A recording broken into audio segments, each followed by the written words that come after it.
ஒரு அழகான கிராமத்தில் ஆனந்த் என்ற சிறுவன் வாழ்ந்து வந்தான். அவன் மிகவும் நல்ல மனம் கொண்டவன். ஆனால் அவன் பள்ளியில் ரகு என்ற ஒரு சிறுவன் இருந்தான். ரகு எப்போதும் ஆனந்தை கேலி செய்வான், அவன் புத்தகங்களை மறைப்பான், மற்றவர்கள் முன்னால் அவனை அவமானப்படுத்துவான். ஆனந்தின் மனம் மிகவும் வலித்தது. நானும் அவனை வெறுக்கலாமா என்று அவன் ஒரு நாள் தன் அம்மாவிடம் கேட்டான். அம்மா மென்மையாக புன்னகைத்து பைபிளை எடுத்தார். மகனே, இயேசு சொல்கிறார், உங்கள் சத்துருக்களையும் நேசியுங்கள் என்றார். ஆனந்துக்கு அது புரியவில்லை. என்னை காயப்படுத்துகிறவரை நான் எப்படி நேசிக்க முடியும் என்று அவன் மனதில் கேள்வி எழுந்தது. ஒரு நாள் பள்ளியில் ரகு படிக்கட்டில் தவறி விழுந்தான்.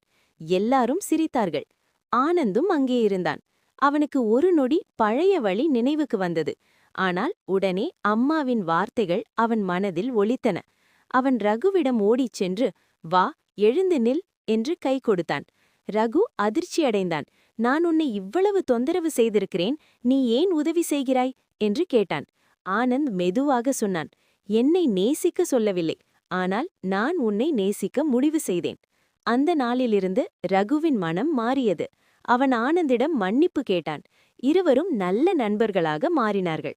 ஆனந்த் அப்போது புரிந்து கொண்டான், அன்பு என்பது சத்ருவை நண்பனாக மாற்றும் சக்தி. செய்தி: வெறுப்பை வெறுப்பால் வெல்ல முடியாது, அன்பால் மட்டுமே வெல்ல முடியும். அதுவே. இந்த கதை உங்களுக்கு பிடிச்சிருந்தா இந்த வீடியோவை லைக் பண்ணுங்க. இது போன்ற கதைகளுக்கு நம்ம சேனலை சப்ஸ்கிரைப் பண்ணுங்க. தொடர்ந்து சப்போர்ட் பண்ணுங்க. மீண்டும் அடுத்த வீடியோவில் சந்திப்போம்.